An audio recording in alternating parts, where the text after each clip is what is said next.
দেশনেত্রী বেগম খালেদা জিয়ার জীবনী বা অথবা তার বিশেষ করে আমাদের এই বৃহত্তর ঢাকাচার ড্যামরা, শ্যামপুর এবং যাত্রাবাড়ি, কদমতলীর মানুষের জন্য তার যে অবদান, সেটি আসলে বলে শেষ করা সম্ভব নয়। বরঞ্চ আমি মনে করি আমার থেকে অনেক বেশি ভালো বলতে পারবেন যারা এই মেরাজনগর এলাকাকে গড়ে তোলার জন্য তারা দিনরাত পরিশ্রম করেছেন। এলাকা থেকে বারবার নির্বাচিত সাবেক সংসদ সদস্য জনাব সালাউদ্দিন আহমেদের সাথে তারা অনেক বেশি ভালো বলতে পারবেন। দেশনেত্রী বেগম খালেদা জিয়ার উল্লেখযোগ্য অনেকগুলি অবদান আমাদের এলাকায় দৃশ্যমান। আমাদের এই অত্র অঞ্চলের জন্য মা শিশু হাসপাতাল গড়ে তুলেছেন। আমাদের জিয়া সরণি খাল এবং রাস্তা যেটা করেছেন, আমাদের এই অঞ্চলে Shyampur model high school and college, তারই অবদান। এই ধরনের বিভিন্ন অবদান আমাদের এলাকায় উনি রেখেছেন। আমাদের ড্যামরা ব্রিজ,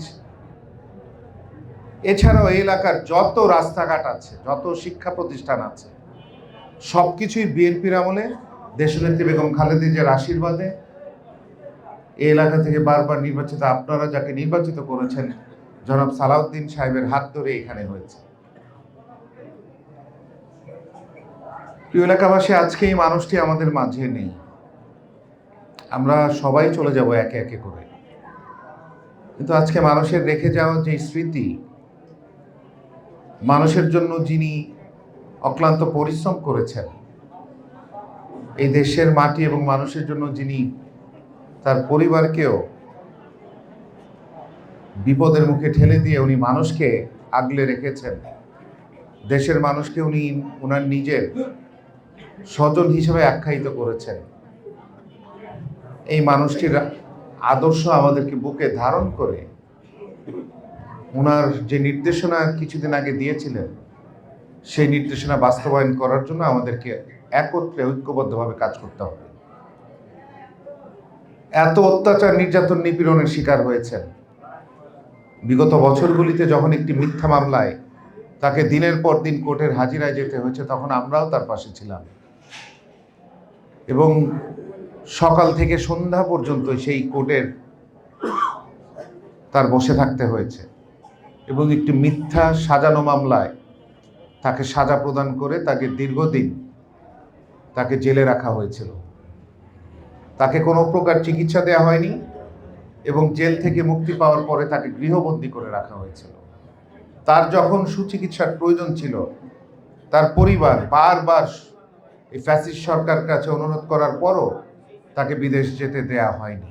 দেশনেত্রী বেগম খালেদা যে এত অত্যাচার, নির্যাতন, নিপীড়িত হয়েছে শেখ হাসিনার মাধ্যমে, কিন্তু উনি মুক্তি পাওয়ার পরে আমরা অনেকবার তার বক্তব্য শুনেছি, উনি একটি বারও প্রতিশোধের কথা বলেননি, প্রতিহিংসার কথা বলেননি।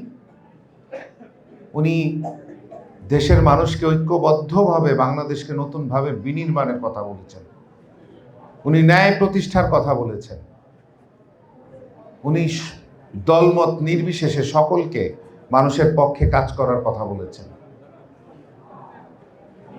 ইতিমধ্যে বাংলাদেশ জাতীয়তাবাদী দল, আপনারা জানেন, রাষ্ট্র কাঠামো মেরামতের 31 দফা ঘোষণা করেছেন এবং এই 31 দফার মধ্যে আমাদের বাংলাদেশের মানুষের জীবন উন্নয়ন এবং দেশের জন্য যেই পরিকল্পনা,